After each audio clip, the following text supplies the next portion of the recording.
Live news, खबर तो पक्की है। मैं उम्मीद करता हूं कि मुर्तुजा जी और जिलाध्यक्ष जी और पूरी टीम निकट भविष्य में जो आने वाला चुनाव होगा उसमें जन अधिकार पार्टी के बगैर, उसकी भूमिका के बगैर कोई सरकार न बने, इस पर हम लोग आज से ही काम करेंगे। दूसरी बात, मैं वन नेशन वन इलेक्शन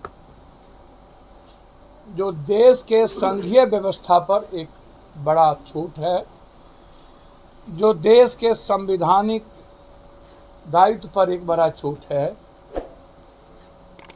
और जिस तरीके से आप हमेशा कभी जाति जनगणना के खिलाफ हो जाते हैं, 3 बार जाति जनगणना के सवाल पर आपने अपना हल्फनामा सर्वोच्च न्यायालय में बदला है। यह डर क्या दिखाता है? देश में जो दलित हैं, आदिवासी हैं, निषाद है, केवट है, मल्लाह है, शर्मा है, ताती है, चंद्रवंशी है, नोनिया है, कहार है, कुम्हार है, राम है, पासवान है, केवट है, बींद है, धानुक है, शाह है, चौधरी है, कलवार है, ये जो जातियां जो आर्थिक, सामाजिक और राजनीतिक रूप से बिल्कुल कुशवाहा है, जो कमज़ोर हैं, जिनको हमेशा से आप कभी कहते हैं जनगणना होनी चाहिए, कभी कहते हैं कुछ होनी चाहिए, तो इतना कंफ्यूज देश की सरकार कैसे हो सकती है?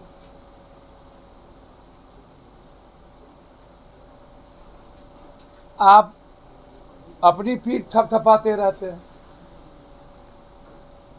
कभी आप इस देश को, देश के युवाओं के रोजगार पर भी तो बोलिए, देश के एजुकेशन पे भी तो बोलिए, देश के महिलाओं की सुरक्षा पर भी तो बोलिए। आप इस पे चर्चा नहीं करते हैं। मेरा सवाल है one nation one election committee में हरीश साल्वे जी पर। 68 साल की उम्र में, 70 साल की उम्र में तीसरी शादी, 70 साल की उम्र में तीसरी शादी, दूसरी शादी 2020 में ये किए थे। जिंदगी भर चलने वाली शादी इनकी 3 साल भी नहीं चली। जिंदगी भर चलने वाली शादी इनकी 30 साल भी नहीं चली। अब ये 5 साल में ही देश को चलाना चाहते हैं। हम अब आप सोचिए, जिसकी शादी 3 साल नहीं चली, वो 5 साल वो one nation one election committee में कौन लोग, जिन्हें देश के सामाजिक सांस्कृतिक ज्ञान ही नहीं, जो कमेटी में हैं, ये सब के सब बहरूपिये। पहले ही स्क्रिप्ट लिखा जा चुका है, इन लोगों को स्क्रिप्ट दिया जा चुका है, और अब जब भाजपा मुक्त हो रही है देश, लगभग स्टेट सब कुछ, और जब आप देश के 140 करोड़ जनता ने मन बना लिया, आप कभी अरविंद केजरीवाल को गाली देते हैं, कभी अखिलेश को आप गाली देते हैं, कभी उद्धव ठाकरे को गाली देते हैं, कभी आप स्टालिन को गाली देते हैं। उन्होंने, स्टालिन ने क्या कहा? उन्होंने कहा सनातनी सभ्यता संस्कृति हमारी ताकत है, लेकिन जिस सनातनी धर्म के नाम पर कट्टरवादी हिंदू पंथी दलितों को, आदिवासियों को, कमजोरों को विचलित करती है, उसकी जीने के तरीका पर हमला करता है, वो वैसी कट्टरपंथी नहीं चाहिए। सनातन तो हमारी जीवन धारा है, सनातन तो हमारी विचारधारा है।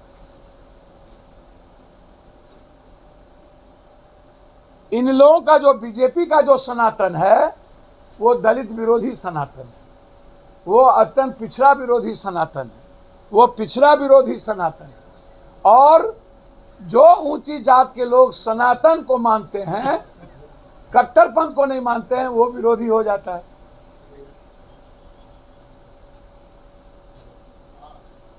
इसलिए ये सिर्फ नफरत पैदा करने वाले हिंदू हैं।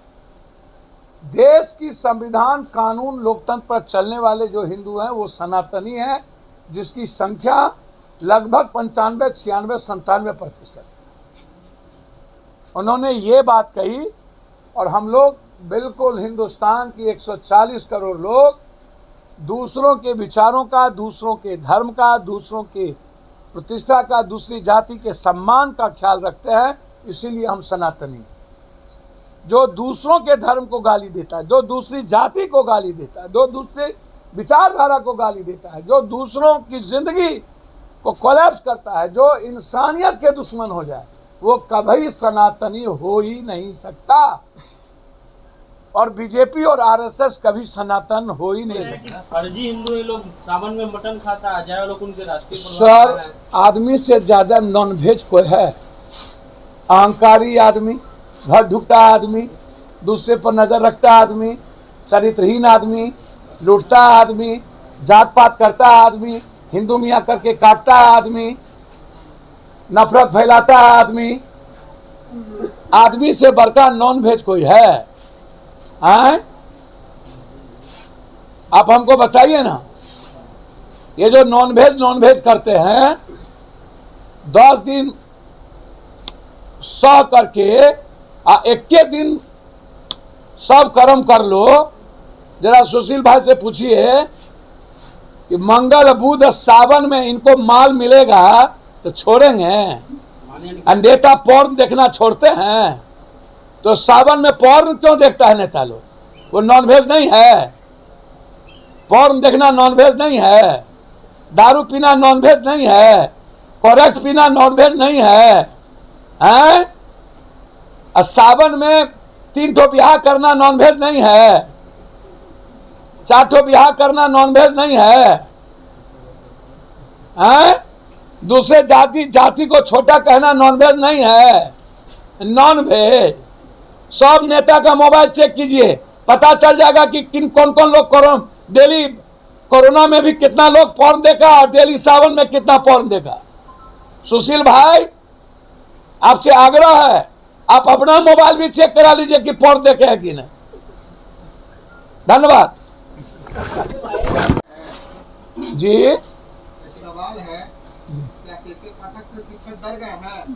केके पाठक से शिक्षक डर गए? सर, इस देश में किसी व्यक्ति से कोई नहीं डरता। ना केके पाठक जब अंग्रेज से नहीं डरा, जब मुगल से नहीं डरा, जब यूरोप से नहीं डरा, तो नरेंद्र मोदी या केके पाठक या पप्पू यादव की क्या औकात है?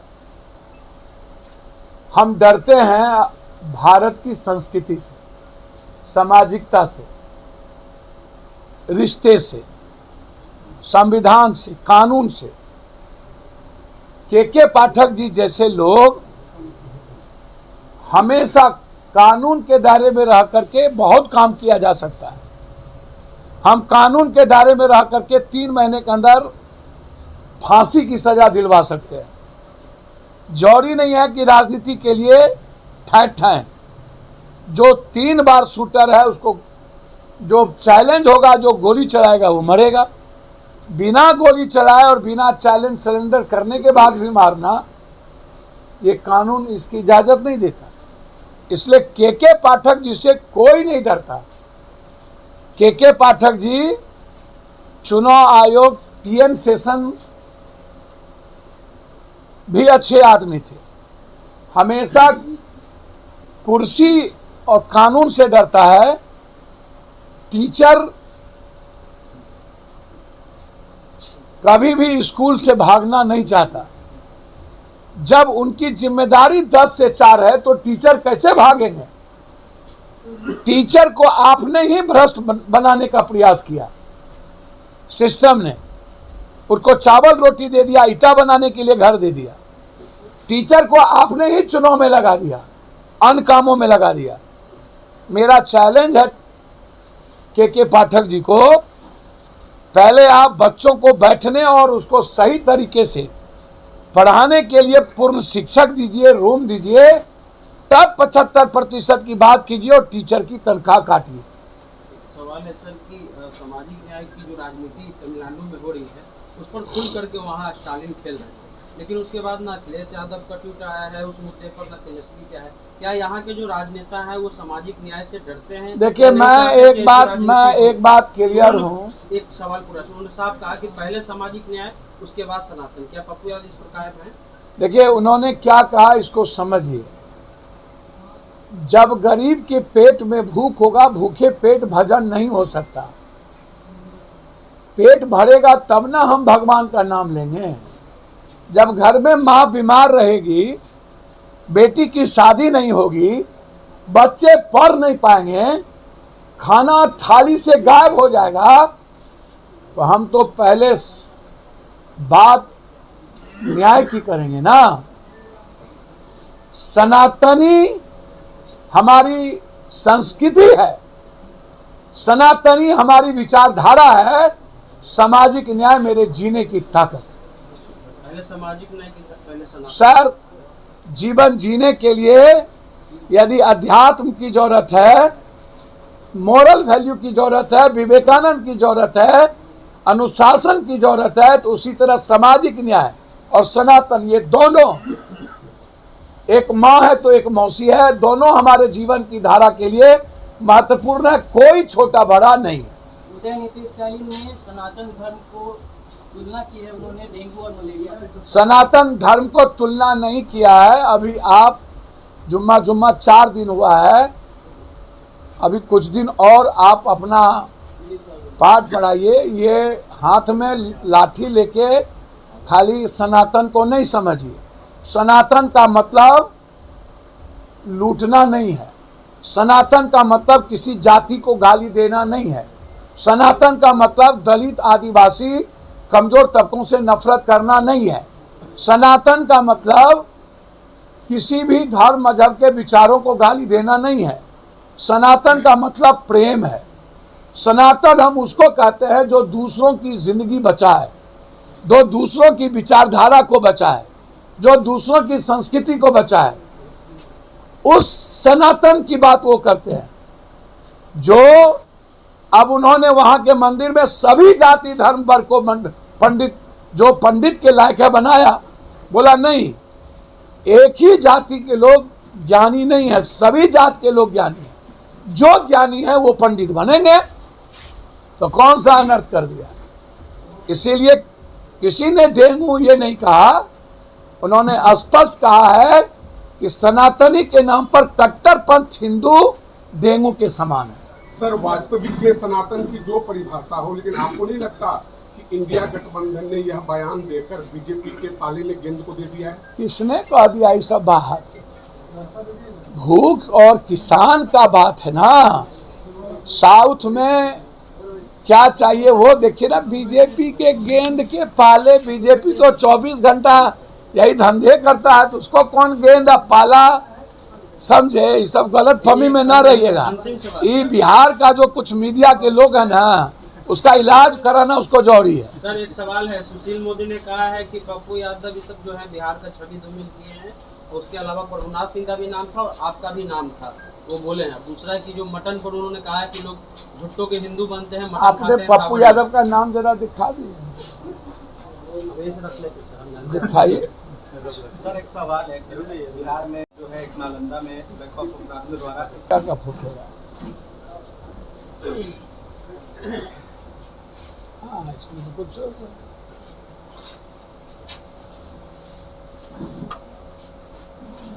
कहाँ कुछ है।